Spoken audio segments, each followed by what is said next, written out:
جب میں 9 سال کی عمر کو پہنچا تو دوسرے لوگوں کو دیکھ کر میرے بھی دل میں ایک عجیب خیال پیدا ہوا کہ میں سرکس کے اندر بھرتی ہو جاؤں اور سرکس میں سب کے سامنے جا کر میں اپنی پرفارمنس پیش کروں، کیونکہ ہمارے ہی اسی قصبے میں ایک بہت بڑا میلہ لگتا تھا۔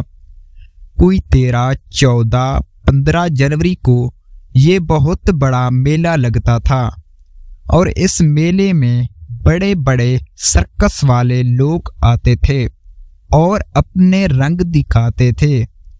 جب ایک دفعہ مجھے بھی ان کے کرتب دیکھنے کا موقع ملا، جس سے میں بہت زیادہ ان کے کرتب سے متاثر ہوا، اور ان کو دیکھ کر میں نے یہ سوچ لیا کہ میں بھی اسی شعبے میں جاؤں گا اور میں اپنے فن سے لوگوں کو محظوظ کروں گا۔ اور دل ہی دل میں یہ سوچ لے کر بڑا ہونے لگا کہ میں ایک عظیم کرتب نگار بنوں گا اور لوگ باہر بیٹھ کر میرے لیے ہی تالیاں بجائیں گے۔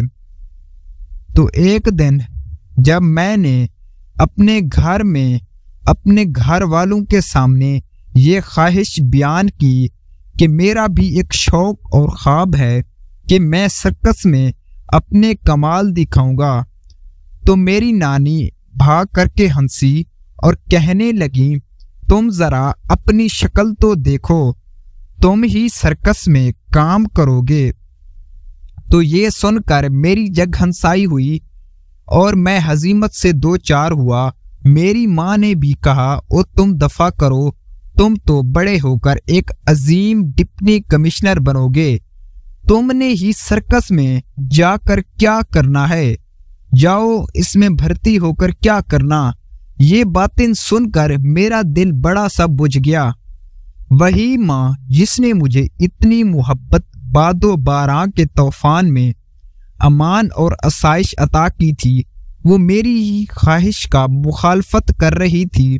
میرے والد سن رہے تھے، انہوں نے کہا، نہیں بھائی، کیوں نہیں؟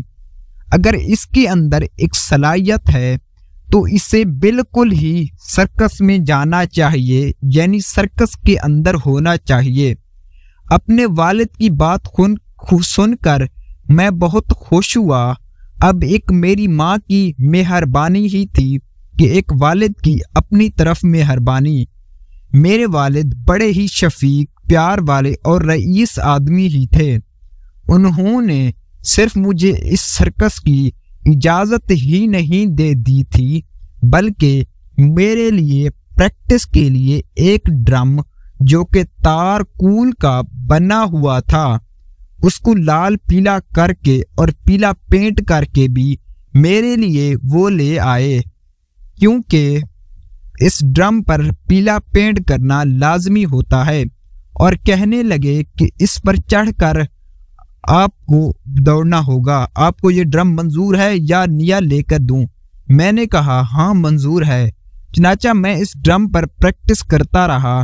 میں نے اس پر اس قدر اچھی اور بہتر پریکٹس کی کہ میں اس ڈرم کو اپنی مرضی اور منشا کے مطابق کہیں بھی لے جا سکتا تھا، اس ڈرم پر گول چکر کاٹ سکتا تھا، بغیر اس ڈرم کے پیچھے دیکھے ہوئے آگے پیچھے آ اور جا سکتا تھا۔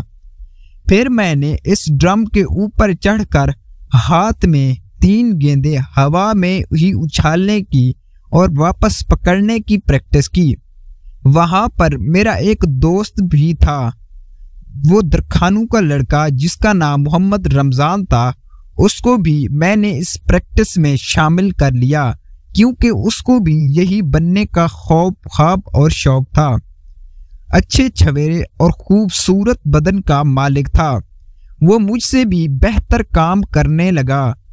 بجائے گیندوں کو اچھالنے کے وہ لڑکا 3 چھڑیاں لے کر ہوا میں اچھال سکتا تھا اور ان کو اپنی مہارت کے ساتھ واپس ہوا میں سے پکڑ بھی سکتا تھا۔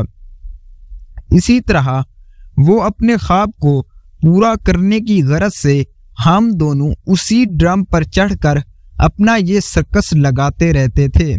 ہماری ایک بکری بھی تھی، اس کو بھی میں نے ٹرین ہی کیا ہوا تھا کہ وہ بکری بھی ڈرم پر آسانی سے چڑھ جاتی۔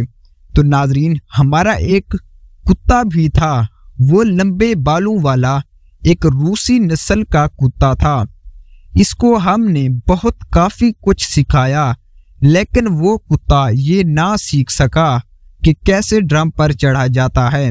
وہ یہ کام ٹھیک سے نہیں کر سکتا تھا، حالانکہ وہ کتا کافی ذہین ہوتا تھا۔ وہ بھونکتا ہوا ہمارے ڈرم کے ساتھ بھاگتا تھا، مگر اوپر چڑھنے سے ڈرتا تھا۔ ہم نے بھی اعلان کر دیا کہ یہ کتا ہمارے ہی سرکس کا ایک حصہ ہے، لیکن جو کچھ یہ کر سکتا ہے وہ اپنا کردار نبھاتا ہے اور کرتا ہے، اور اس کے علاوہ یہ کوئی کھیل نہیں کر سکتا۔ صرف جو اس کا کردار ہوتا تھا، یعنی وہ ادا کر سکتا تھا، وہ ادا کرتا تھا۔ خیر، یہ ہم کھیل دکھاتے رہے، ہم اپنا شو کرتے تھے، ہمیں دیکھنے کے لیے کوئی بھی شخص نہیں آتا تھا۔ تو میرے والد صاحب یعنی میرے ابا جی ہمیشہ ہم سے 1 روپیہ والا ٹکٹ لے کر کرسی ڈال کر ہمارا سرکس دیکھنے بیٹھ جاتے تھے۔ ہمارا ایک ہی تماشائی ہوتا تھا اور کوئی بھی اس کے سوا ہمیں دیکھنے نہیں آتا تھا۔ صرف ابا جی ہی آتے تھے جو ہمارا سرکس اور کرتب دیکھتے تھے۔ ہم ان کو کہتے تھے کہ آج جمعرات ہے، کیونکہ جمعرات کے دن اس وقت وہاں پر ایک شو لگتا تھا اور ہم اس شو کو دیکھتے تھے۔ آپ سرکس دیکھنے آئیے گا، وہ کہتے تھے میں آؤں گا۔ وہ ہم سے 1 روپے کا ٹکٹ بھی لیتے تھے، جو ان کی شفقت کا ایک بہترین اور نرالا انداز تھا۔ بعض اوقات ماں باپ کے اثرات اسی طرح سے اولاد میں منتقل نہیں ہو پاتے، مگر جس طرح سے ہی وہ انسان آرزو کرتا ہے اس پر یعنی اس انسان پر کسی کا کوئی ذاتی اثر نہیں ہوتا۔ تو میرا بات کرنے کا مقصد یہ ہے یعنی کہ میرے والد ہی تھے جو ہمیں ہر حال میں سپورٹ کرتا تھا، حالانکہ میں بچہ تھا اور غافل تھا، اور ہم لوگ وہ ہیں جو والدین کو دھکے کے سوا اور کچھ نہیں دیتے۔ تو آج یہ جو میرا مقام ہے وہ صرف والدین کی وجہ سے ہی ہے۔ تو آپ بھی اپنے والدین کی عزت کیجیے گا اور خدمت کرنی چاہیے۔ تو یہ تھی ہماری آج کی کہانی۔ امید ہے کہ یہ آپ کو پسند آئی ہوگی۔ اگر پسند آئی ہو تو اسے لائک